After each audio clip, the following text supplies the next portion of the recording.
தற்போது கிடைத்துள்ள முக்கிய செய்தி.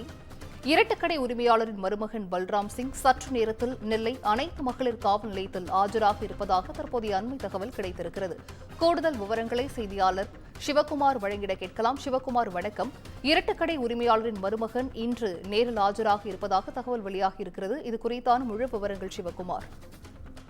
நெல்லையில கடந்த 2 மாதங்களுக்கு முன்பு பிரம்மாண்டமாக நடைபெற்ற திருமணத்துல ஒண்ணுன்னு சொல்ல போறாங்க. நெல்லையில டவுன்ல இருக்கிற புகழ்பெற்ற இரட்டுக்கடை அல்வா உரிமையாளரோட மகள் கனிஷ்காவோட திருமணம். இவருக்கும் கோவையை சேர்ந்த பல்ராம் சிங் அப்படிங்கிறவருக்கும் பெரியவர்களால் நிச்சயிக்கப்பட்டு கடந்த பிப்ரவரி மாதம் திருமணம் நடைபெற்றது. திருமணத்திற்கு பிறகு பாத்தீங்கன்னா அந்த மருமகளோட வீட்டாளர் பல்ராம் சிங்கோட குடும்பத்தினர் அதிக அளவுல வரதட்சணை கேட்டு கொடுமைப்படுத்துறதாகவும், நெல்லையில இருக்கிற இரட்டுக்கடை உரிமையை அவங்க பெயருக்கு மாற்றி தர சொல்லி தொடர்ந்து வற்புறுத்துறதாகவும், 1.25 கோடி ரூபாய் மதிப்பிலான டிஃபெண்டர் காரை உடனடியா கேட்டு தங்களுக்கு வாங்கி தரணும்னு கேட்டு நெருக்கடி கொடுக்கறதாகவும் சொல்லி குற்றஞ்சாட்டுறதோட இல்லாம பல்வேறு தவறான சகவாசங்கள் இருக்கிற ஒரு சூழ்நிலையில அவர் மீது என்ன பண்ணாங்கன்னா முதல்வரோட தனிப்பிரிவுக்கு இரட்டுக்கடை உரிமையாளர் குடும்பத்தினர் மனு அளித்தாங்க.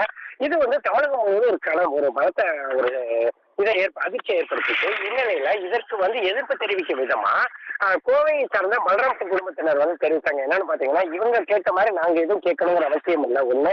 ரெண்டாவது, நாங்க டிஃபெண்டர் கார் கேட்கணுங்கிற அவசியமே இல்லை. ஏன்னா நாங்க 1 வருஷத்துக்கு முன்னாடியே நாங்க அதை புக் பண்ணிட்டோம் உள்ளிட்ட பல்வேறு ஆதாரங்களை தெரிவித்த நிலையில நேற்று என்ன பண்ணிருக்கிறாங்கன்னா, நெல்லையில இருக்கிற அனைத்து மகளிர் காவல் நிலைய போலீசார் அவங்க ஆஜராக சொல்லி சம்மன் அனுப்பி இருக்கிறாங்க. இந்நிலையில இன்று அவர் ஆஜராகிறாரு. எப்படின்னு பாத்தீங்கன்னா, தன் மீது உள்ள அவர்களுக்கு சாட்டியிருக்க குற்றங்கள் எந்த அளவுக்கு உண்மையானவை அப்படிங்கறதோட இல்லாம இது குறித்து மேலதிக விவரங்கள் முழுமையா தெரிவிக்கிறதுக்காக தற்போது பல்ராம் சிங் குடும்பத்தினர் மலையங்கோட்டையில இருக்கிற அனைத்து மகளிர் காவல் நிலையத்துல ஆஜராக இருக்கிறாங்க.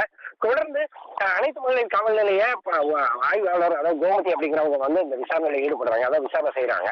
விசாரணையோட முடிவுல யார் தரப்புல குற்றம் இருக்கு, அதே மாதிரி பாத்தீங்கன்னா யார் சொன்னது உண்மை, யார் சொல்றது பொய் அப்படிங்கிற அந்த விசாரணையின் அறிக்கைகள் கூடிய விரைவில் மாவட்ட கண்காணிப்பு அதாவது மாநகர ஆணையாளரிடம் ஒப்படைக்கப்பட இருக்குது.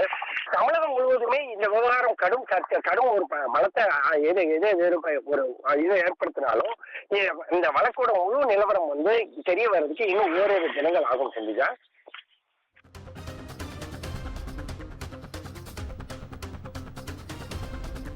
விவரங்களை வழங்கியமைக்கு நன்றி சிவகுமார்.